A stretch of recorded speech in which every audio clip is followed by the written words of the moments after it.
Oke, assalamualaikum warahmatullahi wabarakatuh. Kita akan belajar tentang flux magnet dan induksi elektromagnetik. Magnet batang itu selalu medannya dari kutub utara menuju kutub selatan, yang kita sebut dengan garis-garis gaya magnet. Garis-garis gaya magnet yang rapat itu akan menunjukkan medan magnetnya kuat. Garis-garis gaya magnet yang renggang itu menunjukkan medan magnetnya lemah.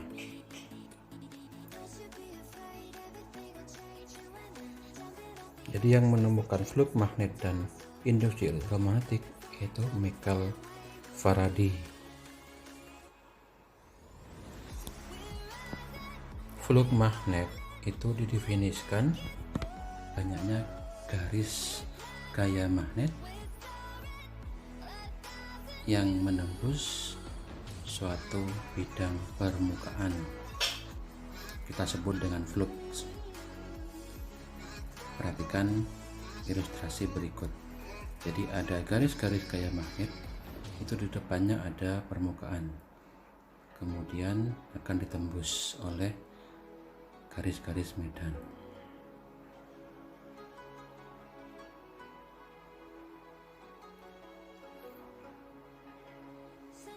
Ketika permukaan bidang dimiringkan, maka sekarang hanya ada 6 garis saja yang dapat menembus.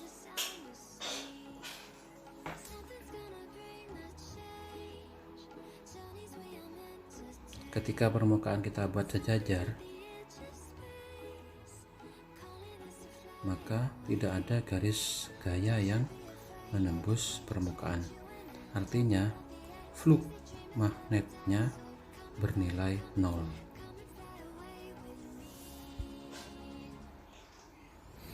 Jadi besaran flux magnet itu adalah perkalian antara medan magnet dan luas permukaan yang mau ditembus. Sudut kemiringan itu juga mempengaruhi, maka kita sebut dengan cos theta, yaitu sudut antara permukaan dengan medan magnet.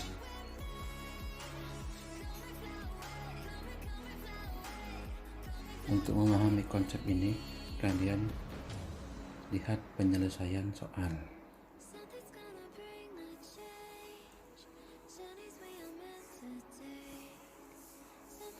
Jadi soal yang pertama itu dengan soal yang kedua itu arah medan magnetnya yang mau menembus permukaan itu berbeda, maka tentukan nilai flux magnetiknya.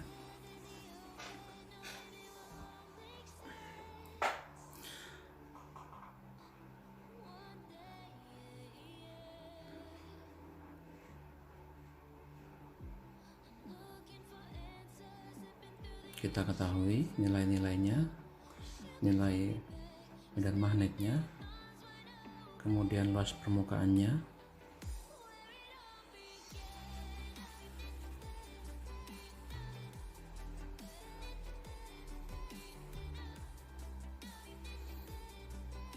nah sekarang kita akan mencari nilai sudutnya. Jadi sudut theta itu adalah sudut yang dibentuk oleh arah garis gaya terhadap garis normal bidang.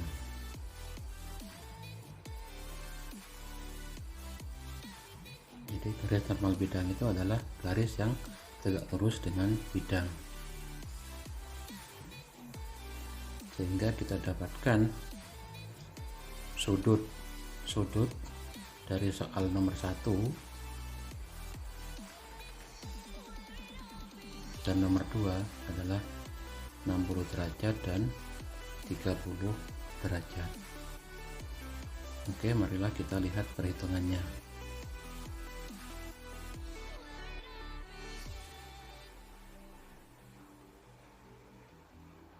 Jadi kita bisa menggunakan rumus dari flux, yaitu B kali A kalikan cos theta.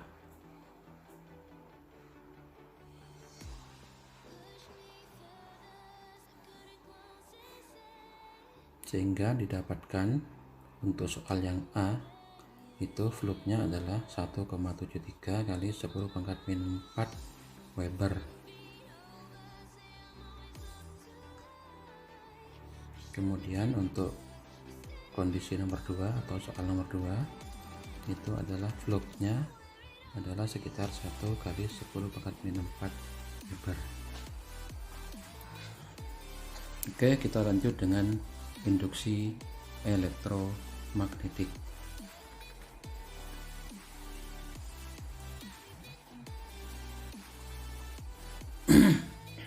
Oke, perhatikan percobaan dari Michael Faraday. Di sini ada batang magnet, kemudian kumparan, kemudian galvanometer.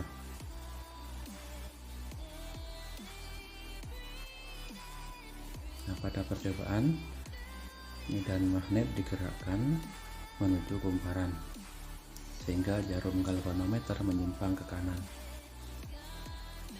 Sekarang diam.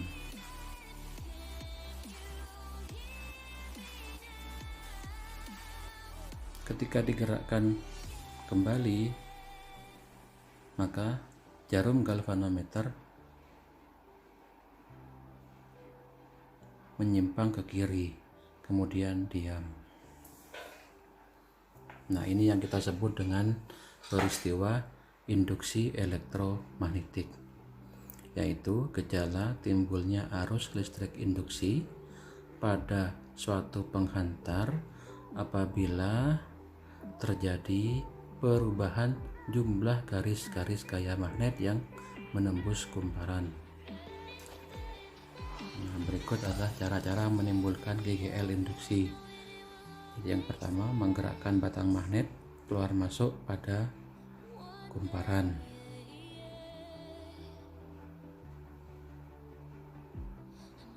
Atau yang kedua, kita memutar batang magnet di depan atau di dalam kumparan.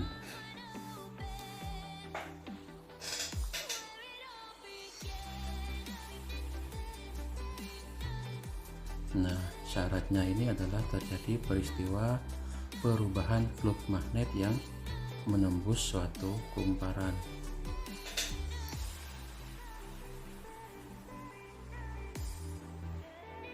Contoh lagi, misalkan ada dua buah gulungan kawat primer dan gulungan kawat sekunder.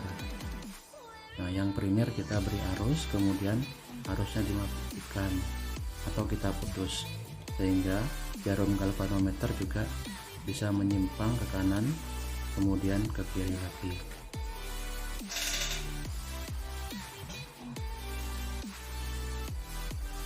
Ada lagi contoh yang ketiga, yaitu dengan cara memberikan kumparan primer arus AC, sehingga pada kumparan sekunder itu timbul GGL induksi atau induksi elektromagnetik. Arah arus listrik induksi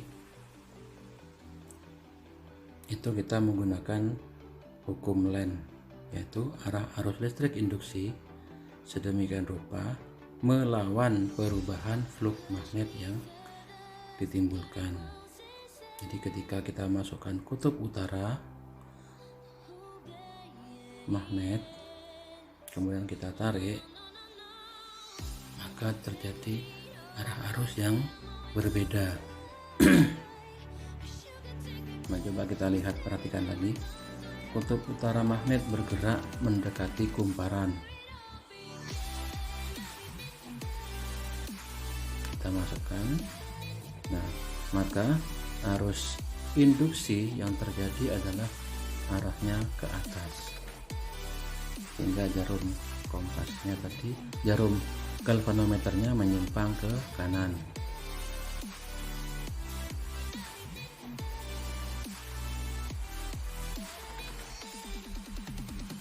Nah, kemudian kutub magnet utara kita tarik atau kita gerakkan ke kiri. Nah, maka dari ada magnet menjadi tidak ada magnet, maka jarum galvanometernya menyimpang ke kiri. Ini artinya arus listriknya yang induksi ini adalah arusnya ke bawah.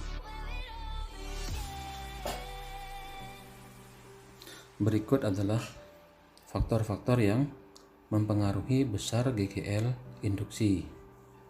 Perhatikan, dua buah kumparan yang sama diberi batang magnet yang dimasukkan bersama, tetapi yang di bawah itu adalah dengan kecepatan yang lebih cepat daripada yang di atas. Kita lihat jarum galvanometer yang di bawah lebih menyimpang daripada yang di atas. Artinya GGL induksi sebanding dengan kecepatan perubahan flux magnet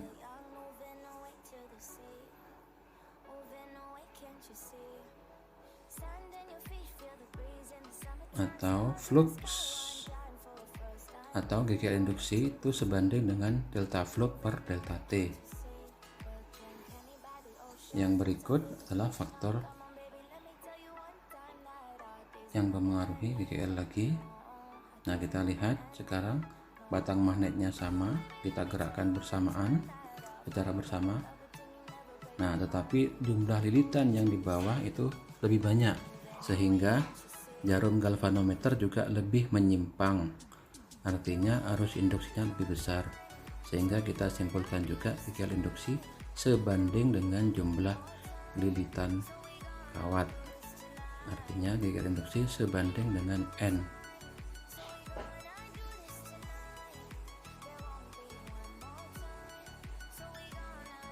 Nah, secara matematis besar GGL induksi sebanding dengan jumlah lilitan, kemudian sebanding juga dengan kecepatan perubahan flux magnet atau garis gaya magnet yang memotong kumparan, sehingga perumusannya adalah epsilon atau GGL induksi sama dengan minus N delta flux per delta T.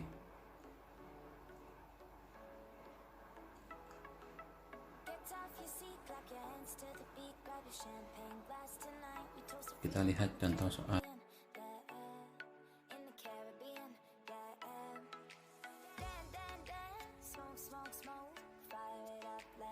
Oke, demikian tadi pembahasan tentang flux magnet dan induksi elektromagnet. Kita ketemu lagi pada video berikutnya. Wassalamualaikum warahmatullahi wabarakatuh.